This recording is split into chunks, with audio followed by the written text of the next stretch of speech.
And you're right. This is a really fucking good haircut. Woo! Thank you. Yeah, I know.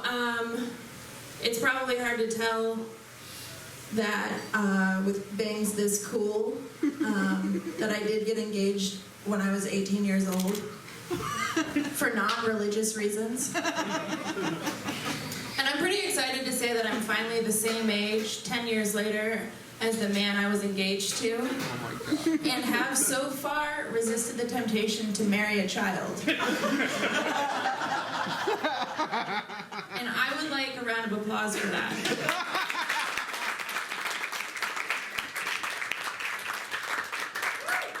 I do it for you. Thank you. Yeah, this is a really good haircut. It's like the best haircut I've ever had. That's all I would talk about. I brought it up to my therapist. I spent 15 minutes on my hair with my therapist. Yeah, but I think I used to look like a little bit more like Catholic somehow. If that's a thing. So I feel like my hair matches the inside a lot more than it used to.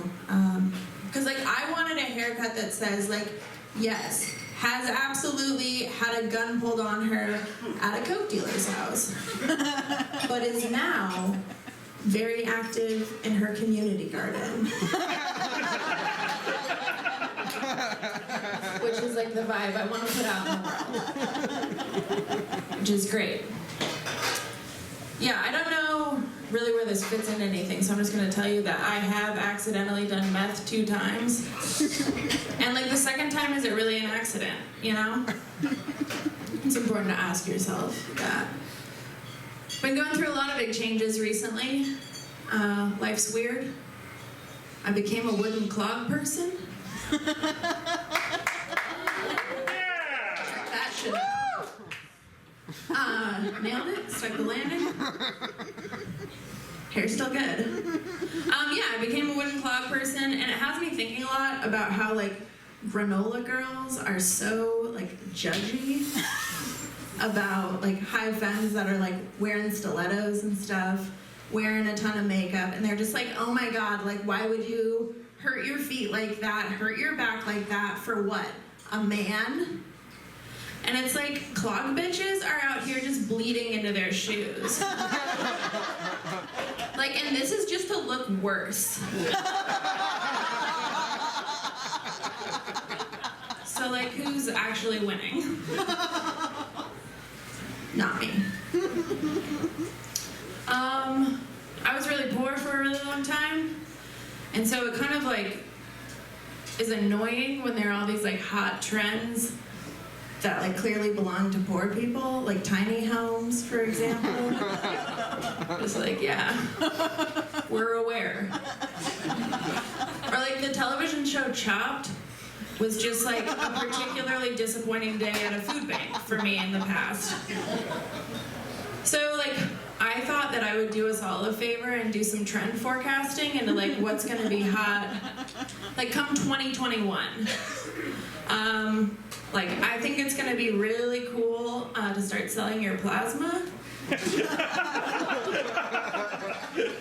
Has anybody here ever sold plasma or done a medical study?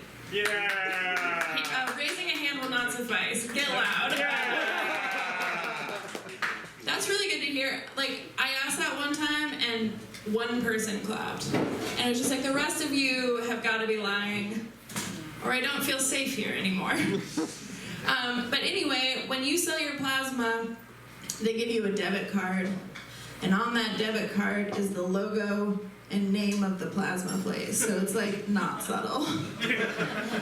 So I think like the new hot trend in 2021 is like after you sold your plasma, you're like at 7-Eleven at 6 o'clock in the morning after not going to bed, and you're buying a pack of cigarettes and a cup of coffee, and your plasma card gets declined.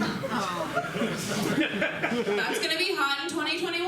Why are you guys moaning about it? Just like get on the train, okay? Yeah, I did a lot of weird shit. Like, I used to have this like checkbook that belonged to an old bank account, and so my friend and I used to throw these things we called bad check barbecues. And so we would just like go to the grocery store and like buy a bunch of shit for a barbecue and write a bad check for it.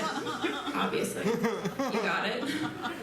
But what's really funny is that like the stuff we bought 40s and like Wonder Bread. So it's like we could have bought anything in the store because it's like not real money, but we still like knew who we were. And people ask me all the time, they're like, what happened to you? Like, did you get in a bunch of trouble? And Washington Mutual is no longer a financial institution. So, yeah, like what have you done to stop big banks, basically?